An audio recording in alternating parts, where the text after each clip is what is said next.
Debout Congolais, unis par le sort, unis dans l'effort pour l'indépendance.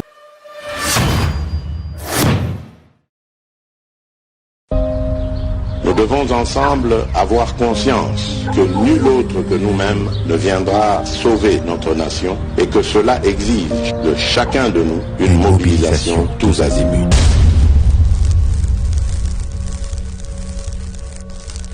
Boye malamu na GCAM télévision, fidèles abonnés, chers internautes, Samba Olonga Pesibino, Matondo mingi pona boponi GCAM télévision, merci pour la fidélité na bino pe confiance renouvelée na émission yaba éclairé to bengaka Debout Congolais.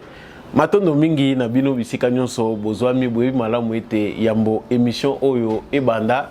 Nazalaka na motuya ya ko yebisa na biso ete justice ya Nzambe eratakate, justice ya Nzambe moto moko te akorompaka ngo. Soki ozokanisa ke biso tozali faible liboso na yo, to pozokanisa ke ozali tout puissant, que yo ozali plus malin que le monde entier, sache-le bien qu'on ne récolte que les fruits de ce qu'on a sémé. Likolo na yo muto azali. Soko oza yanke moko pe likolo na yo azalaka. Soko oza malin, yebaki eza na mutu moko azali likolo aleki malinité na yo. Donc ezala trop tard te. Bongisa ba acte na yo, il n'est jamais tard pour changer. Yo moko sala inventaire ya ba acte ozali composé pe yeba ko se recadrer parce que il n'y a que les imbéciles qui ne changent pas.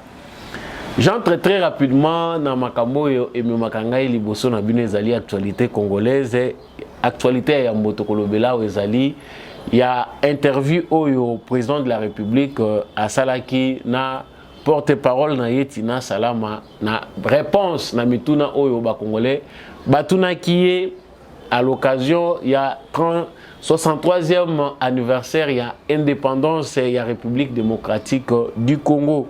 Batebele ba commenter, batebele ba critiquer sorti oyo ya président de la République ndenge asepela ki koyanola na mituna ba congolais bazali ko mituna. Nous en parlerons. Yami Balé parti ensemble ya Moïse Katumbi bazali ko se plaindre, bazali ko justifier, bazali ko lobaka arrestation à Salomon Kalonda ezali arbitraire ou jusque là azali détenu, bazali ko justifier que contact oyo Salomon Kalonda azalaki nango na général moko rwandais ezali commun na Félix Tshisekedi. Na 2018 lorsque Félix Tshisekedi azalaki président ya rassemblement ya opposition RASOP en sigle, ba salaki délégation moko oyo Félix Tshisekedi azalaki kokamba pona kokende kokutana na président de l'Union africaine oyo azalaki Paul Kagame. C'est sur base de ces contacts là né bango nyonso y compris Salomon Kalonda bazwaki numéro ya général wana rwandais. Est-ce que ezali alibi to ezali moyen ya ko justifier innocence ya Salomon Kalonda? Est-ce que wana ezali seul grief oyo justice ekoki ko reprocher na Salomon Kalonda? Nous allons aussi revenir sur cette actualité qui ne quitte pas l'actualité congolaise. Tokolobe la peine actualité na biso ndeko Frank Diongo. Vidéo moko eshirikilaki moko la lobby na ebite soki bosi bomona ngo. Balobaki il est entre la vie et la mort. Jusqu'à toyo ka prix Nobel de la paix na biso Denis Mukwege ko dénoncer oyo ezali ba acte moko liberticide ya pouvoir en place parce que Frank Diongo azali entre la vie et la mort. Il fallait ko évacuer na ba hôpitaux oyo ezali ya malamu pour que kozwa ba soins appropriés. Mais na vidéo wana mokomona Frank Diongo azali kotambola ye moko asimbi ba bekite azana makoloni mibale ndenge amesana kotambola. Nous allons y revenir. Tokolobela paix décision ya ministre ya EPST professeur Tony Mwaba Kazadi qui a interdit la cérémonie ya ba collation de grades pour les finalistes du cycle ya maternelle.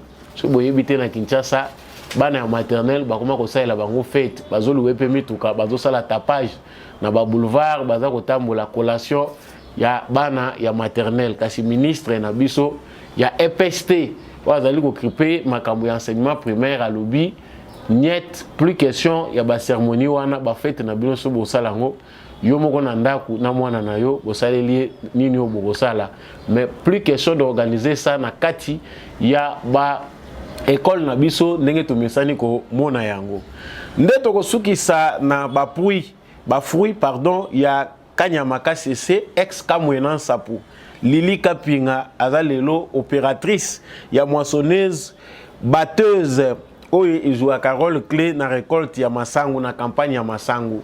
Donc mwana mwasi oyo bokomona na suka émission oyo azalaki un peu ko s'apparenter na bakuluna, azalaki moko ya bato akamwena Nsapu oyo bazali ko semer terreur na Kasai. Azwamaki yepa kendaki Kanyamaka CC mais kuna aza transformé. Vous suivrez cette vidéo comme parenthèse pour être émission na biso to boucler yango na pesi bino matondo de partout vous ko se trouver à travers mokili mobimba bweba ete bendele ko yate samba olonga toujours FARDC na motema soki yo peza mbano liboso okwei na vidéo oyo to pe na actualité ya samba olonga o hésiter te ko s'abonner na chaîne na biso ozape mutulanda biso banda kala il faut s'abonner. Partagez surtout nos informations, laissez-nous des commentaires. Depuis Wapi, au soutien de l'actualité, depuis Wapi, aux alliés FARDC, na mo tema. L'actualité congolaise est si difficile, hein? Des fois, ceux qui me montrent c'est que nous sommes en méditation parce que bah si j'ai quoi borda réunion c'était le rôle à maille. Bah on peut bah consommer qui était bah quoi là. Actualité mususu, topé actualité moko wana bah koki pe ko bandela ngona bah oyo bah mona ki yangote. Interview, il y a président de la République Félix Tshisekedi, na porte-parole naye Tina Salama. Les qui interview moko salué par la plupart des Congolais. En tout cas, le président de la République était là face aux Congolais pour répondre na ba désirata na bango à travers ba question oyo qui adressé naye. Il faut d'abord, premièrement, trouver une initiative du président de la République à la questionner na porte-parole na ye et yaki ndenge nini. Bato yo bazalaka na ba réseaux sociaux ba yebi que Tina Salama, porte-parole ya président de la République Félix Tshisekedi, avant anniversaire ya indépendance na biso a lancé challenge moko ya bato balingi kotuna mituna na président de la République. Donc, à travers lien OIA Tchaki na ba réseaux sociaux, n'importe quel citoyen congolais pouvait poser les questions dans n'importe quel domaine na président de la République. Exclusivité, c'est là qui question ezakaka moko pour na mutu moko. Soko cliquer na lien, aux en adresse mail na yo, opposer question na yo par rapport à domaine où yo trouva qui intéressant. Plus de 5000 questions ont été recensées par rapport à l'exercice wana. Et après, ces questions-là devaient être présentées au président de la République. Par transparence, répondre, il faut que quelqu'un soit là, pour transmettre au président de la République. C'est ça qui a fait que le président de la République a la seule devant Tina Salama, Madame Tina Salama, pour répondre à la Congolais. Sans cela, Madame Tina Salama a créé qu'aux alatés libossés à président de la République pour nous poser des questions. Ce sont les questions des Congolais qui ont été posées. On a synthétisé Batali, les questions où ils ont s'est rassemblés jusqu'à trouver les 20 questions qui étaient posées au président de la République. Donc, ils ont ensemble mis tous nos Congolais. Nulle part dans la Constitution, commis lobby qu'ils ont obligatoire que mais tout le monde est opposé à président de la République. Il faut néanmoins ezalakaka collège il y a journaliste de la République démocratique du Congo vanda pour opposer que le président Mituna ezaki initiative na yemoko a trouvé qu'il malamu et cette initiative là est bien saluée par la plupart des Congolais. Mais le col là awa opposition eza passe na Congo. Il y a des gens qui critiquent pour dire que Félix Tshisekedi répondait à ses propres questions. Ça n'a rien à voir avec ce que le peuple entend. Donc, Tina Salama, c'est lui-même le président de la République. Et que le président de la République a ça qu'on répondre à Mituna Naye, on n'a rien à voir. Ah, yo, ça n'a rien à voir, mais il y a des gens qui ont quand même écouté, bateau, va comprendre, bisika, oh, zone d'ombre, bazalaki, penser à président de la République, vision à président de la République, à travers l'exercice wana président de la République azaki obligé té, il a néanmoins répondu. Et puis Mouto a posé mituna azali pe spécialiste, azali professionnel ya média, journaliste chevronné côté outil yangwana na média. Elle a bien posé les questions. Ce n'est pas parce que azalaki aza porte-parole ya président de la République et exercice wana il faillir. Faux. Wana ezalaki point ya liboso. Point ya mibale toza kolobela wa batu balobi échec au président de la République à l'obéli parce que ma point positif est belé to lobeli yango biso nyonso depuis mandat ya président Félix Tshisekedi. On ne cesse de louer sa volonté politique, on ne cesse de louer des actes oyo nulle part na histoire ya République démocratique du Congo depuis Congo eza état etikala ko salema. Il y a plusieurs actes de Félix Tshisekedi qui fait de lui un président hors du commun, qui fait de lui un homme spécial. Il a brossé tous ces tableaux-là pour Nakolobela. Ma question, Nyonso, kasi président de la République à reconnaître dans le domaine moko échec, il y a une initiative Nyonso ya Zwaki. Échec wana eza makambo biso stolobaka awa. Secteur ya justice. Malgré ma nomination nyonso président de la République Félix Tshisekedi à Sali, il se rend compte que changement est presque pas na secteur de la justice.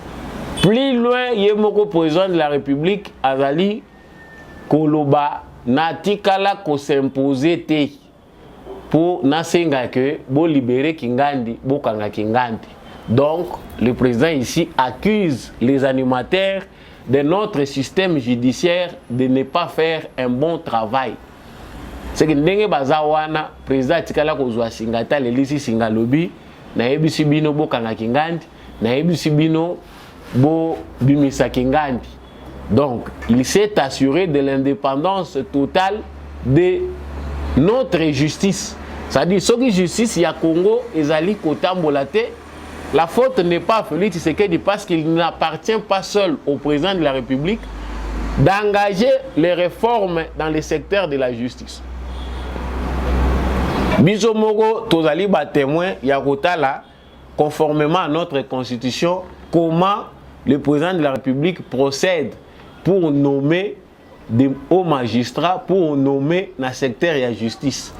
Ba mususu na ba cours et tribunaux na ba haute cour na biso bazalaka nommé na procédure via notre parlement pour enfin président de la République aya ko entériner ba décision oyo nyonso. Donc ba juge ya mboka na biso soki bazwa ko yoka balanda ki peut interview à président de la République il faut ba yoka soni en dehors ali felo ba kokota parce que tango yo ndimi na mokilo biso tozali ya kaisala kozala juge kozala mutoyo azali censé ko rendre justice na bato eke osali yango te yeba yango ke justice nzambe kozwa yo même si bozo kosaka biso na ba église oza magistrat oza pe pasteur tala ebele ya bakazaka. Mais dans tout ça le président de la République a nommé balongoli ba oyo ba remplacer na ba mususu. La justice congolaise ne répond pas. Les Congolais bazali ko se plaindre. La justice congolaise, elle est la justice des plus forts. Ba réseau ya mafia kuboto la bato mapangu ezali ko salema sous bénédiction ya ba certains juges. Na collaboration ya ba avocat. Ba yebi ba grand client o bazana ba grand bien ceux qui ba ye ko luka justice yeba ki 30% ko tikala na maboko na bango, 10% ko tikala na maboko na bango. Ba grand réseau ya ba magistrat par rapport à phénomène o toza ko vivre awa. Oyo basalaka na ba juge oyo basalaka que ba kuluna ebele bakendaka makala et puis babimaka facilement ba criminel bazala na makala et puis babimaka ba procès bazako bandelango plusieurs fois. C'est avec notre justice, c'est-à-dire notre justice n'a pas fait son travail. Ba animateur ya justice na biso bazako sala musala na bango te bango pe mutu bazala la base ya croissance ya criminalité na kati ya mboka na biso. C'est que les criminels sont libres, ils savent les faiblesses de notre appareil judiciaire. Donc, le président de la République a salima bête, il a étaler la réalité, nous n'avons pas réussi à atteindre de bons résultats. Mais ceux qui se plaindre, non. l'effort est collectif. Président de la République a zambete ou ya répondaka na ba préoccupation ya mutunyo et individu nyonso. Non. Le président de la République est censé travailler avec d'autres institutions.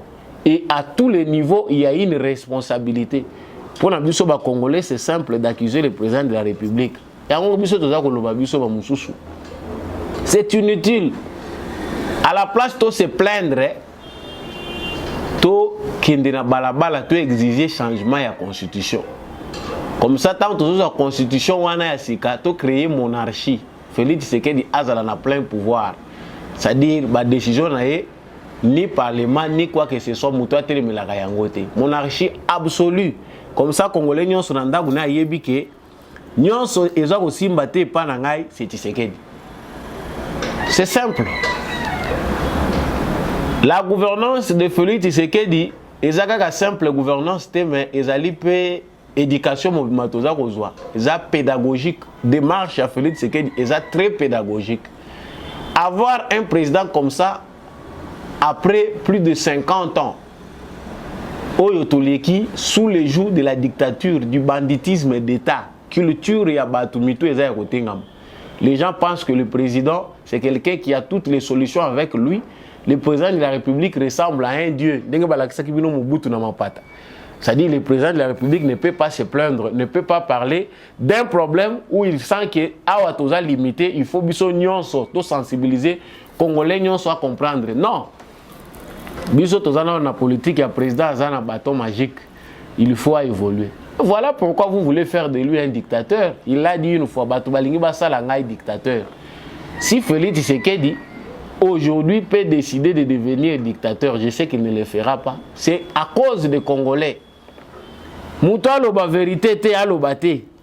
Yo salaka parce que yo ndoza président de la République bandeko na ngai.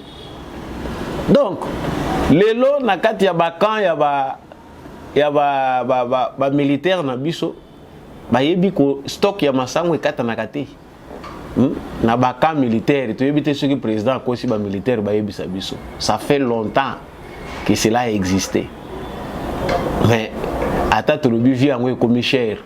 Mais quand même c'est bon départ là, ils allaient quand même eloko biso se photo saluer. Le président de la République parle aujourd'hui de l'augmentation des salaires. Oh, bateau belé, bazan ingratitude. Bandeko ba fonctionnaire au balandaka biso na bandeko yo bazali na kati administration à l'état au balandaka biso. Ce qui bato bazalaka na mauvaise foi. Même nzamba ngo bosambelaka tongo midi pour boza koloba ba bataille la biso les kambo. Il ne peut pas vous bénir. Comment ne pas dire merci à quelqu'un qui a fait une augmentation légendaire? Depuis Congo et za Congo, nous n'avons jamais vu une augmentation salariale de 30%, jusqu'à 45% dans certains secteurs.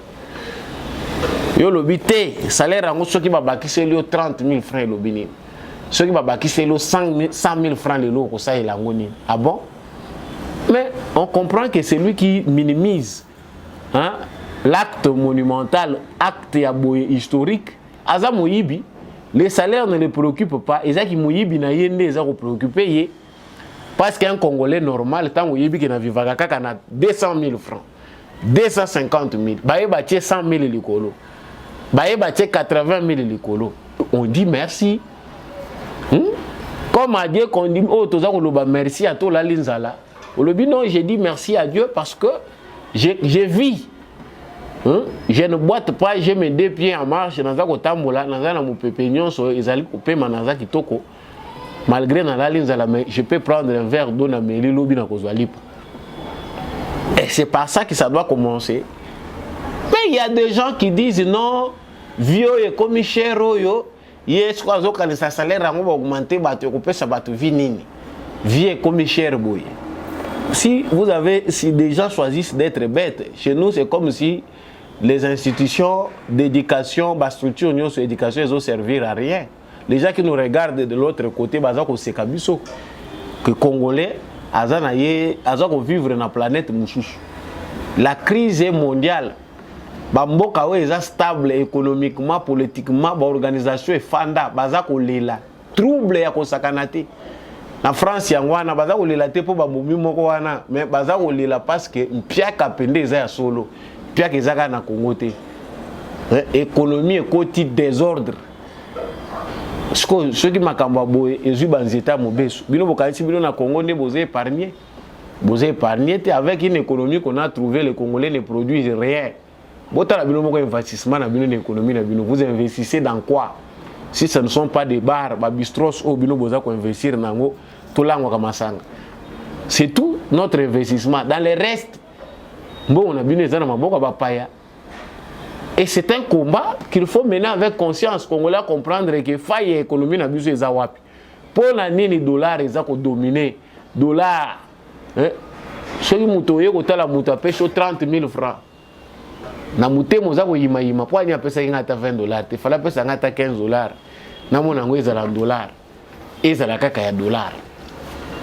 C'est une culture qu'il faut aujourd'hui déraciner.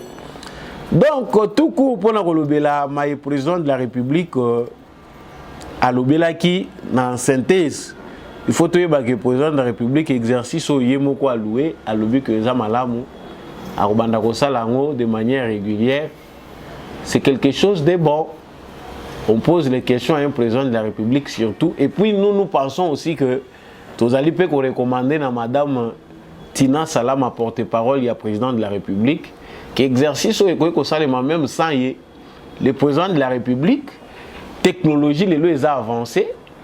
La question wana ezali ko défiler l'écran, muto ya tindaki question wana amoni kombo na défiler l'écran et le président de la République répond c'est faisable aujourd'hui avec la technologie parce que ba nyonso logo biso tozana bango ba spécialiste en toutes les questions.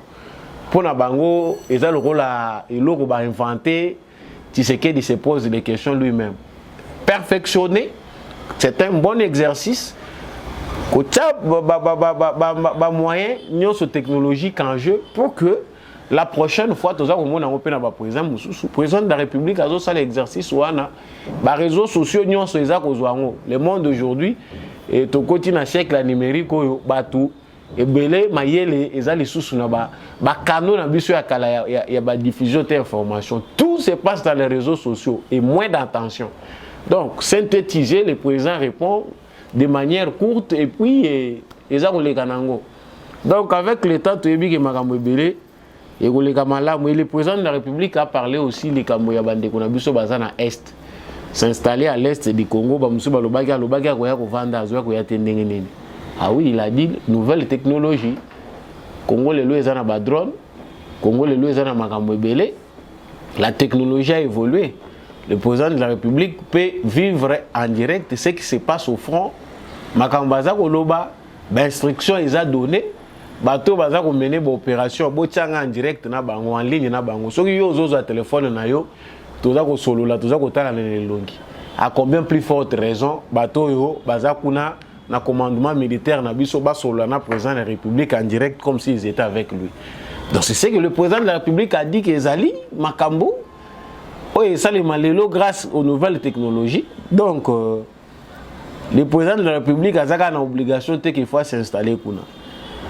Ça m'a mis balé tout le baki tout le bela wa Makambo ya ba ensemble ya Katumbi za aussi la té.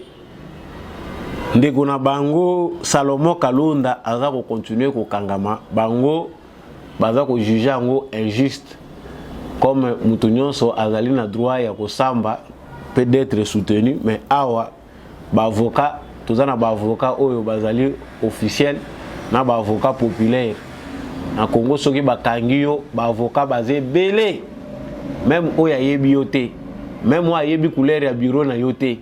Même où il y a une activité au Ménakate a commis avocat d'office. Nous sollicitons, demandons, exigeons libération sans condition. Démarche à justice na Congo au lieu de la moutouye moko na justice ils ont comme une démarche moko populaire à cause de la manipulation. À cause de l'instinct tribal toza nango lokola za ya tribu na ngai. Félicitations Mouké na bande ko na biso ya espace Grand Kasai. Nous ressortissons des dénonçons eza Mouké côté wana. Tout le monde a gagné eza ko ya. O ba chef coutumier baza ko senga libération ya Kingandi. Tout le monde a gagné mu pepe wana. Botika bongo boza l'exemplaire.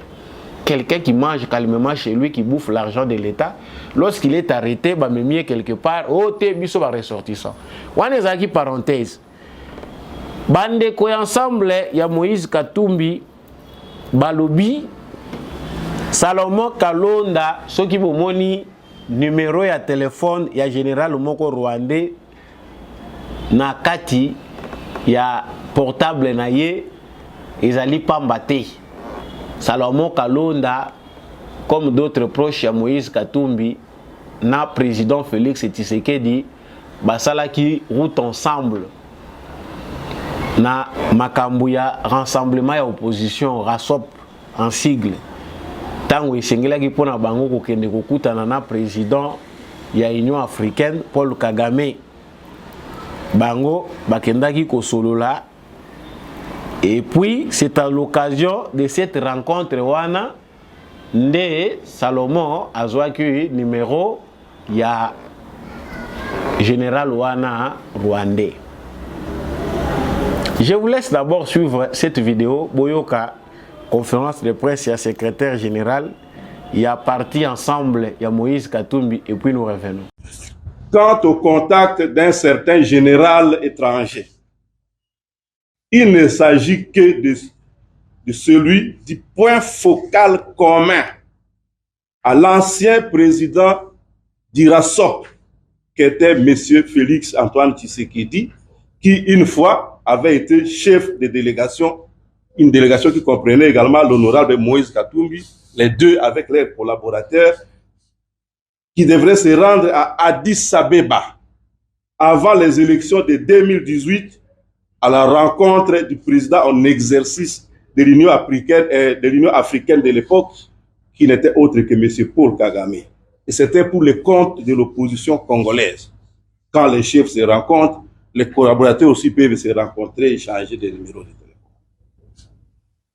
S'agissant d'un prétendu contact avec le mouvement M23, c'est un grossier mensonge qui n'a été appuyé d'aucun élément de preuve jusqu'à maintenant.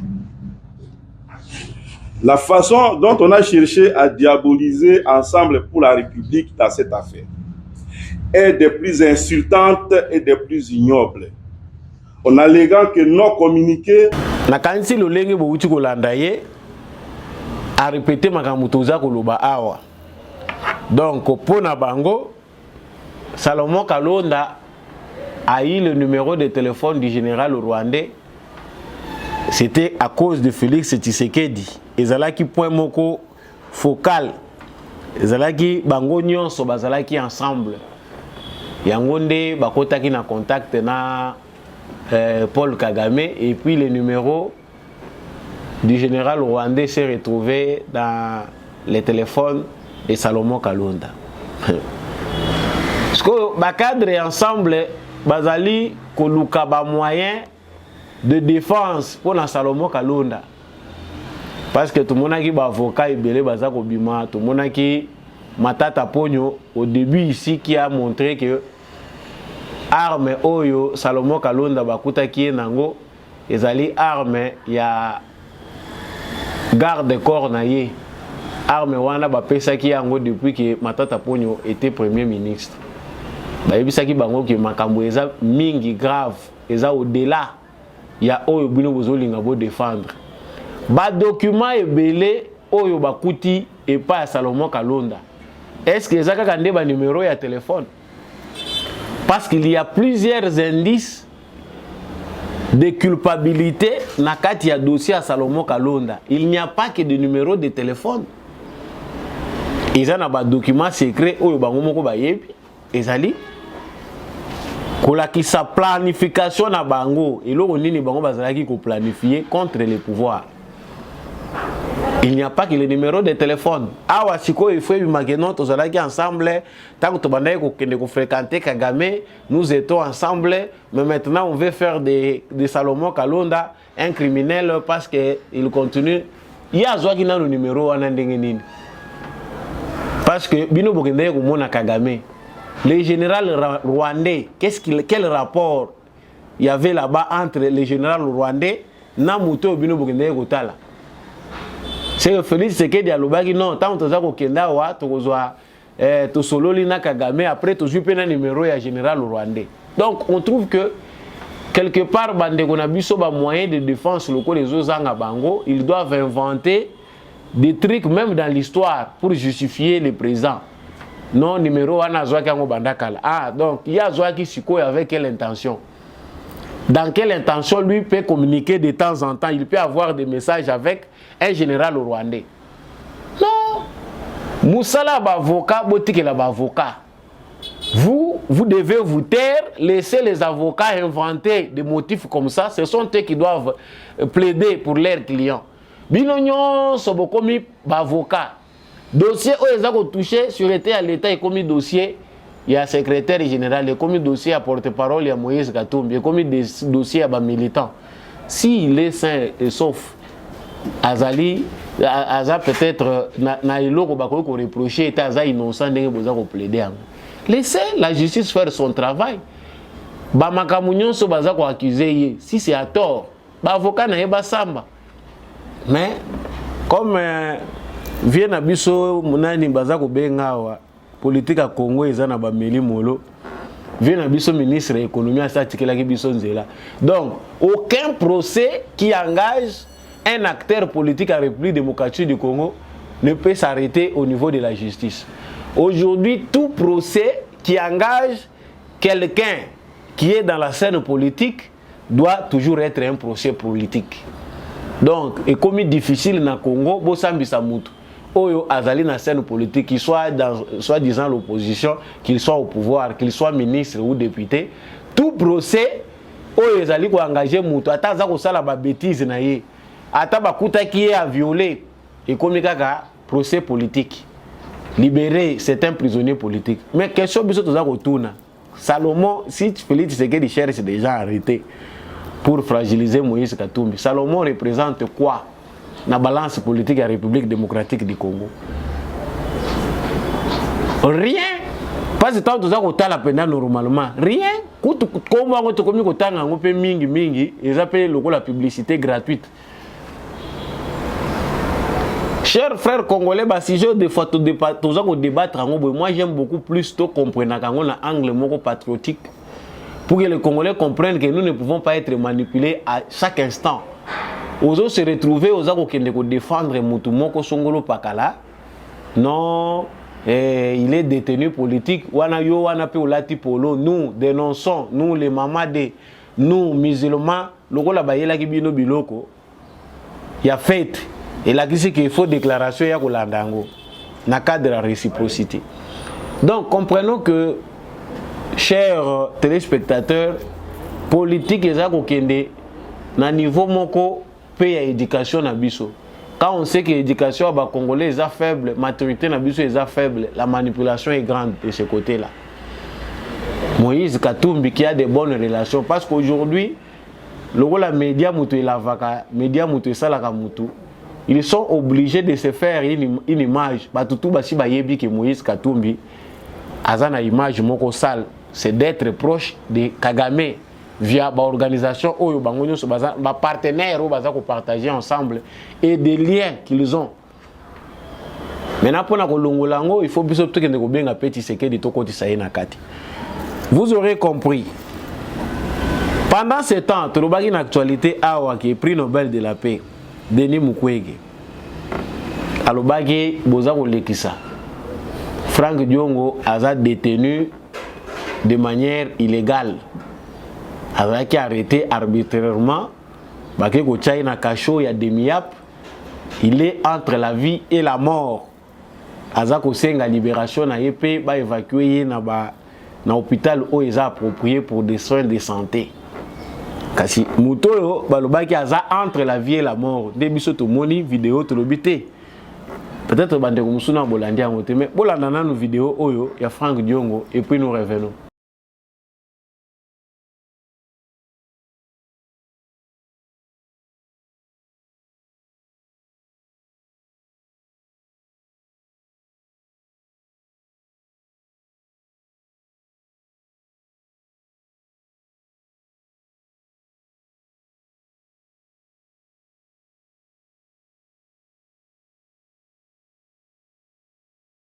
Voilà, c'est bel et bien lui, Franck Diongo. Il est déjà transféré na Ndolo après audition na auditorat ya garnison ya Gombe. Ba transféré ye sikoyo na Ndolo. Bato baza komona makambo mboka lokwa maseki. C'est-à-dire soki bakangi mutu, il faut bosser la chantage, pour créer ba caisse à résonance parce que les Congolais aiment bien ce travail là, le travail qui paye aujourd'hui. C'est celui d'être la caisse de résonance, soit d'un parti politique, soit d'un acteur politique. Donc, si vous avez une caisse à résonance, ils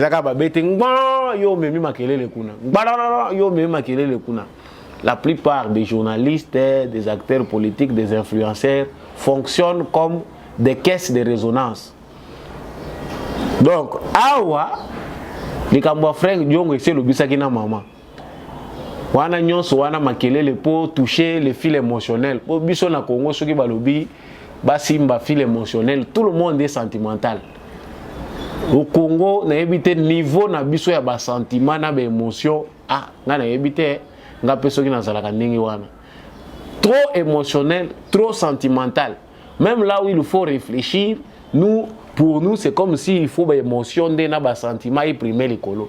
Ah, ba fabriquer ango, maman bimi, maman leli boye. Hein, beaucoup koyoki la ta maman na mawate, c'est que mboka mobimbo ezika. Parce que maman a bimi. On peut aller instrumentaliser une vieille maman. À ça koli na ye maman vanda. Ceux qui ba frère na ye ba koyoko lo bana batu mususu. On va même faire intervenir maman pour ceux qui ba moni maman wana ndé président de la République a kopé sa ordre. Maman koya ko kufa. Ana mama pe soki ngai na kufi mwana na ngai mwana na yo aza ko lesa bino mbongo ou peut-être mbongo musubo za ko yeba te za ko butaka wapi. Ça c'est une éducation qu'il faut donner aussi aux Congolais. Tout ça ko luka ba structure nini ko aider ba Congolais ba bima na manipulation. Franck Diongo a été arrêté pour des raisons de sécurité de l'État. Information compromettante au bazanango na kombo na ye za kozala cité par-ci par-là. Il faut justice c'est ça la musala nango, il faut ba renseignants militaires ba sala musala na bango. On veut un état de droit. Il faut nous éduquer aussi à comprendre ce que signifie un état de droit. Na ebité pa na biso na Congo za ko senga bazwa balance voix ba futa batu ba banda ko sala université populaire. Ba ba telemi na coin soki ya gambela na sayo kuna ba bandi ko belela. Baye ba telemi na coin moko na rond-point Mandela babandi ko belela boye ba état de droit ba sala ba dipliant parce que ba classe on peut totangi tozo moneza nango na tinate c'est comme si état de droit ngo ba mususu ba ne belé bozwa ki ngo na kata ba école to na université bosi bo bosani na bino. Il y a du travail à faire de ces côtés-là. Franck Diongo est en bonne santé. Nos politiciens sont souvent malades que lorsqu'ils sont en prison, lorsqu'ils sont en dehors de la prison, les malades sont raté. Pratique bureau ça passe. Laissez la justice faire son travail. Si notre justice dit que Franck Diongo est quitte, Nagnon Soyo, Basambisi, mais Aza quitte te. Laissez-nous déjà vous révéler des choses. Aza quitte te. Le réseau est très grand. Jusqu'à aller pénétrer dans les églises. Tant que nous avons touché sécurité, il faut que non, il ne faut pas raconter des histoires. On peut dire ce qui est dans le disable. Le réseau est très grand. Bateau que ce soit directement ou indirectement, ne vous inquiétez pas un jour au coin il y a un filet, il y a enquête. Il y a renseignement militaire ou renseignement de manière générale.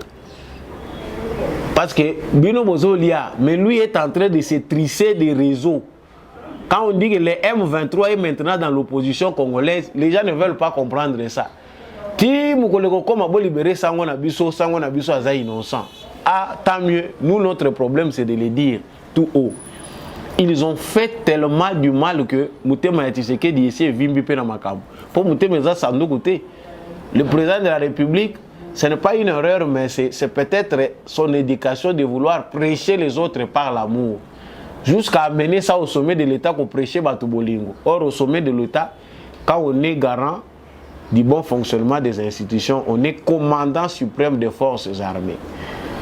Assurance et sécurité en boka mbeza likolo na yo. On peut s'ordre. Ce qui est nuisible pour l'État, à s'effacer. L'Amérique tue chaque jour les ennemis de l'Amérique pour les biens des citoyens américains.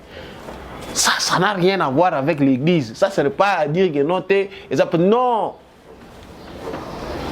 Batu Oyo, Bazali, qu'on continue, qu'on crée, qu'on a l'obstacle pour que la nation Oyo, État Oyo, et se consolider en quelque sorte. Ils ont un voie justice, ils ont un Oyo, et dans chaque État, il y a toujours une politique derrière la sûreté.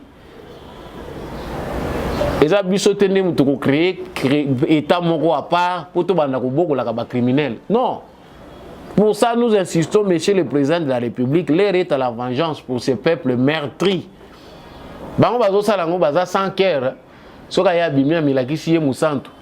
Mais ce sont eux qui sont en train de détruire les pays. Pourquoi il faut multiplier des réseaux d'insécurité dans les pays? Parti politique, mais eux sont en train de créer la zizanie na kati armée. Mélanger n'a pas responsable ya ba église, mais moli molo. Chers Congolais, pour clore ce point, soyons prudents. Même dans l'église où nous avons fréquenté, la manipulation est grande. Elle vient de l'extérieur, elle est aussi intérieure, elle est partout. Pour y a manipulation, il y a NT. Où bamusu batikali nango ti lelo bazoko kate ko se libérer nango. Nga el kolo anana linga kangote. E o ba nani aganyaka te, o nani asalaka boye. O tikali déformé pour toute la vie. Ceux qui paient niveau spirituel les a mouqués. Vous êtes médiocre sur le plan spirituel. O inine de konayo à vie. O kufina opena na mutema likunya. Ministre Nabiso ya EPCT Tony Mwaba olandisa communiqué aux komona azali ko interdire cérémonie ya collation de grade. Donc batunyon so oyo bazali ko salisa ba cérémonie wana de grade na kati ya ba institution na bango baye bango que na kati ya ba institution scolaire ministre aboyi yango. Dès que notre circulaire MINEPST CAB MN00D 2023. C'est à l'intention de tous les cadres nationaux, provinciaux, sous-provinciaux et locaux du ministère de l'enseignement primaire, secondaire et technique concerne interdiction des cérémonies de collation. Donc, mesdames et messieurs, il s'observe à la clôture de chaque année scolaire l'organisation de la cérémonie de collation de grades en faveur des finalistes du cycle maternel. Cérémonie pourtant réservée exclusivement aux récipiendaires du niveau supérieur et universitaire. Il s'y de préciser que cette pratique va à l'encontre des instructions en vigueur et elle est à la base de plusieurs incidents et conséquences incalculables. De ces faits, j'interdis au chef d'établissement l'organisation de la cérémonie nommée. Je ne vais plus y revenir. Fait à Kinshasa le 8 juillet 2023, professeur Tony Mwaba. Donc, bino ba chef d'établissement bolandakate ce qui comme lioté ngayo na tangeli bino ba pekisi ba cérémonie ya bana maternelle mboka ba fête. Bon, quelque part, ce peut analyser angle psychologique. Les Congolais se consolent en créant des fêtes à n'importe quelle occasion. Bana maternelle, ça il a une collation. Fête. Moi qui vous dis là, nous vivons dans des quartiers populaires. Hein? Au mona makambwele kakuna, ceux qui moi na basa il fête te libala pe koko kabwana. Moi na ya maternelle. Donc moi na nga bazo collé, on loue des chaises, on achète la bière, on achète du sucre pour les petits. C'est la parcelle qui est pleine là. Nini bakole moi na ya maternelle. Mais nulle part na kati ya règlement intérieur, nulle part na mibe kuna biso par rapport ya enseignement primaire, secondaire, balobi que collation de grades est allé organiser à l'occasion ya bana ya maternelle. Et ça t'est Mais souci à ba fête surtout ba kinois. Souci à ba fête. Donc ba ko bomana likolo ya ba fête. Faut tout chaper journée ba fête. Président de la République a chaka ka férié mon groupe a créé journée ba fête pour na ba kinois. Ba peki sibino ba incident ils belé. Des enfants sur la moto, ba voiture ya tapage. Na organisation wana pe ba école comme ko profiter na sima ko senga ba mbongo ya ba makambo ebele. Vous inventez beaucoup de choses. Tous on a besoin de vie à malamu mboke bonga. Tous on a besoin to Congolais linga ko sepela Congolais lingue sengo. Organisons-nous la politique. To tcha pression pour que mboka ezala mieux organisée. Bo sepela na bino Congo ezaki toko. Donc on a bosu kisi awa ex kamwenansa pour Lili Kapinga aza lelo opératrice ya moissonneuse batteuse pe aza ko jouer rôle moko clé na engin wana pour la campagne ya récolte ya maïs na centre Laurent Désiré Kabila na Kanyama KCC. Tolandi vidéo wana na bokebi ya mboete tosilisa.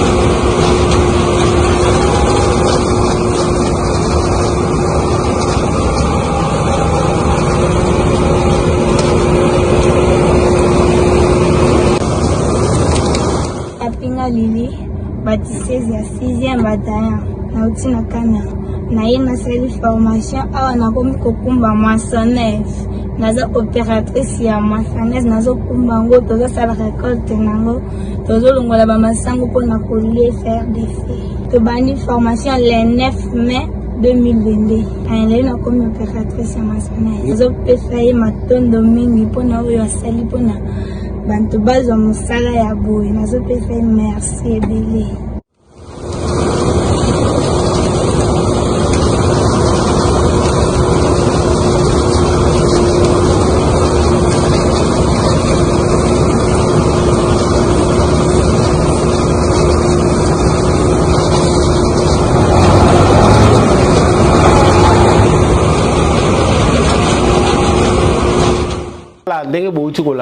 Ça sont les œuvres du président Félix Tshisekedi Fati Béton pendant 18 ans, service national et Koufaki. Le service national et Pessibiso quand même, bah résultat malam, tout ça comme on a bâti le rôle à Mibali, bah vie est transformée. On comprend ici que là où il y a l'amour, il y a les changements. Là où il y a l'amour, on peut transformer un criminel en homme bien. Bisika Bolingwezali, bah tu vas échouer. Et voilà le fruit de cet amour, tout ça comme on a à travers Makamweza Koleganakanya Makasese.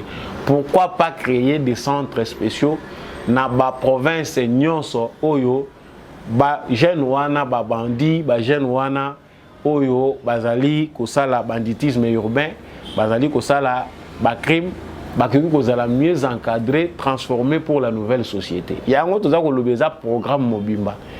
Il y a transformation, valorisation à jeunesse na biso. Jeunesse oyo ba mususu baza ko sala kuluna ba mususu ba sala ba crime soko tuni aza licencié, gradué, diplômé. Ba classe lelo eza ko changer. Dans l'avenir qui sait ceux qui kotanga à l'ère du numérique et ko kozwa biso lisusu ba 17 ans te oto lekisa na ba bande de l'école. Tozo komaka peka ba richité surtout na Congo. Bienvenue dans le monde des chômeurs. Mais voilà cette dame transformée, c'est vraiment un bon témoignage et ça entre dans l'actif du président de la République, acte à dupliquer pour être Congo Mobimba ezala transformé. Na kanite émission Mukola lelo et Sukiwana na souhaité bino bon début de semaine, bipa union so bozami à travers Mokili Mobimba Afrique, Amérique, Asie, Europe, Océanie, bisika nyon sur Mokili Congolais d'ici comme d'ailleurs, on reste debout, unis et dans l'amour. Merci ming l'équipe technique et accompagnant Kinga Yande Kombi à chaque poété émission Oyo et comme Bino Natondi Botondi. L'apôtre Gérard Kabeyana Maman Thérèse. Je remercie aussi Papa Jean-Louis Chimbalanga, l'homme de la vérité des urnes, notamment aussi Freddy Ngwama, l'élu d'Ilebo. Je remercie Maman Bilonda, Maman Lisette Mombendou, Papa Boniface Mpunga et tous les autres amoureux de l'émission Debout Congolais. On reste debout, on reste ensemble. Tout le monde a une prochaine émission.